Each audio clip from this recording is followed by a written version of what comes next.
चेन्नईच्या जुन्या इलाक्यामध्ये एक पातळशी गल्ली होती, कुकरमुत्ते लेन. तिथेच एक जुना ठेला होता, अर्धा जळलेला अर्धा वाकलेला. याचं नाव होतं राजू का धमाकेदार डोसा वडा.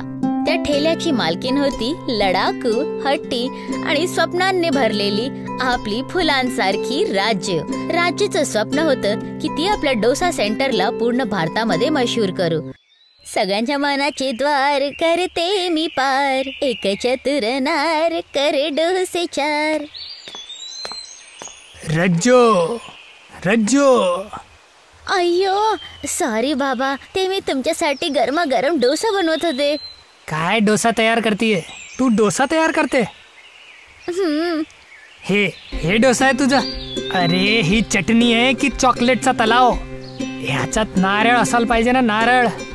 अय्यो बाबा, हा तर माझा एक्सपेरिमेंट होता ना. गप्प बस, काही एक्सपेरिमेंट करू नको आणि डोसा पण नकोय. मी तुला किती वेळा सांगितलंय की मला मुलींचं असं वागणं पसंत नाही. तू चल घरी, चल आणि घर सांभाळ. लग्नानंतर हेच सगळं काम येणार. हे डोसा सेंटर चालवणार नाही. चल आता.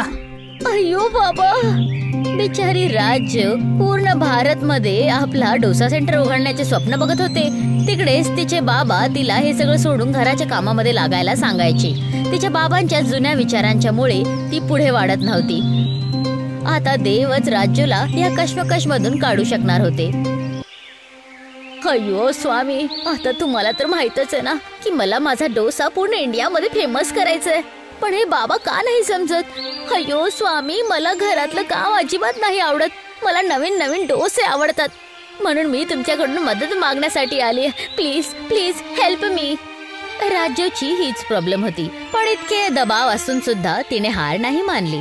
बाबांच्या आनंदासाठी तिने अभ्यास पण जारी ठेवला आणि त्याचबरोबर स्वतःचा डोसा ठेला पण हळूहळू चालवायला लागली. ला ला ला ला ला ला ला ला ला. अय्यो स्वामी, हे पाऊस कुठून आला?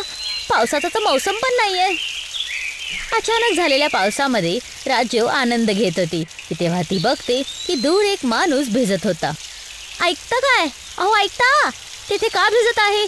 इथे या, इथे. हो, तो माणूस पळत पळत राजूच्या ठेल्याकडे आला. अच्छी अच्छी. अय्यो, तुम्हाला तर सर्दी झाली की हो?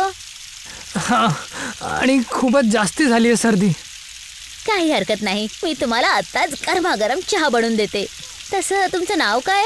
कुठून आलाय तुम्ही? मी इथे फिरायला आलो होतो, एकटा सोलो ट्रिपवर. पण हे पावसामुळे माझा सख्खा प्लान चौपट झालाय. आता फिरणं तर होणार नाही, पण ठीक आहे, कमीत कमी थांबायला जागा तर मिळाली. अय्यो, फक्त थांबण्यासाठी नाही, खाण्यासाठी सुद्धा. हे घा तुमची गरम गरम चहा आणि डोसा. अरे असं का बघताय? खा ना. काय खरोखर डोसा आहे? हा का? काही कन्फ्युजन आहे का? तसं तर राजूला स्वतःच्या हाताच्या कलेवर पूर्ण विश्वास होता, पण राजू डोसा बघत होता तो त्याला बघून हक्का बक्का राहिला. रज्जूजी, हे तुम्ही मला काय दिलंय? अय्यो, काय अर्थ आहे तुम्हाला? काय दिलंय मी? डोसाच तर दिलाय.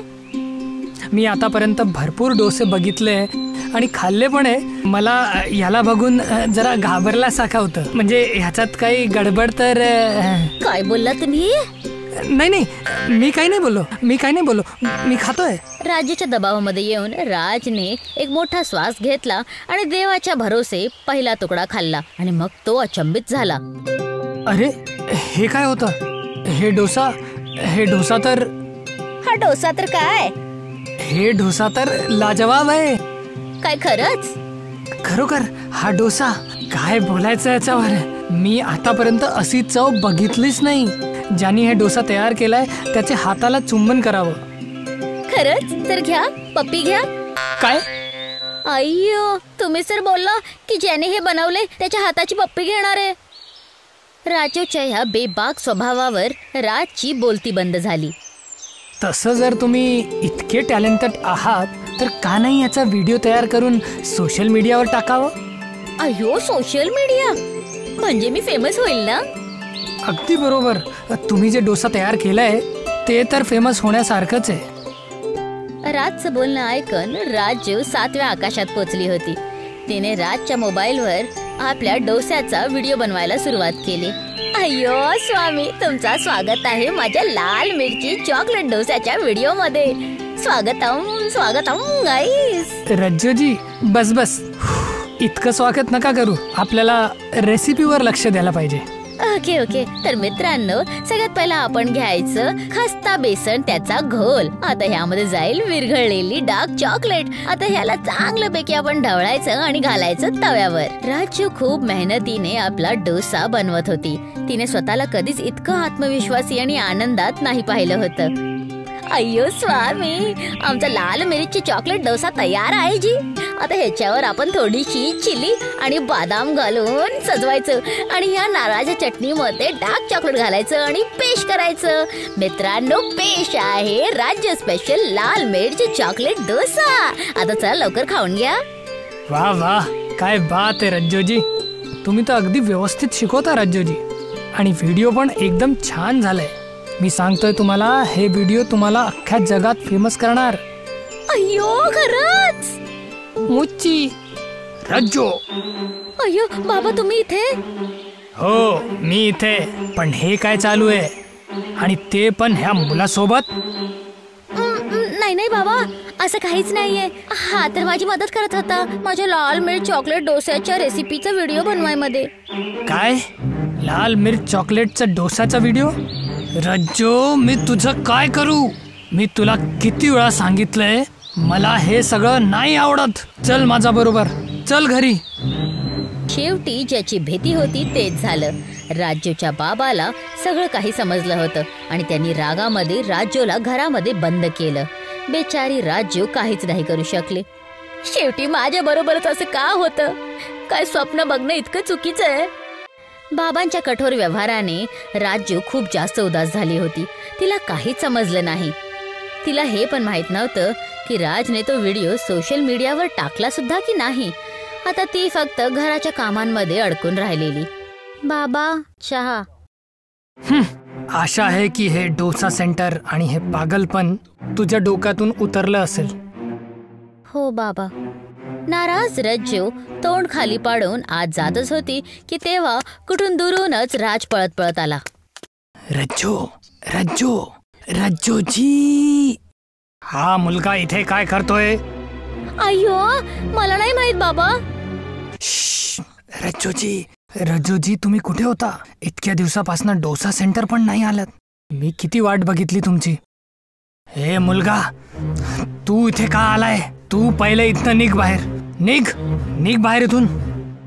नाही, मी इकडनं बाहेर नाही जाणार. रज्जूजी, तुम्हाला माहितीये, तुमचं जे व्हिडिओ मी सोशल मीडियावर टाकलं होतं, माहित नाही किती लोकांनी ते बघितलंय आणि त्याच्यावर भरपूर कॉमेंट्स पण आलेले. अय्यो खरंच?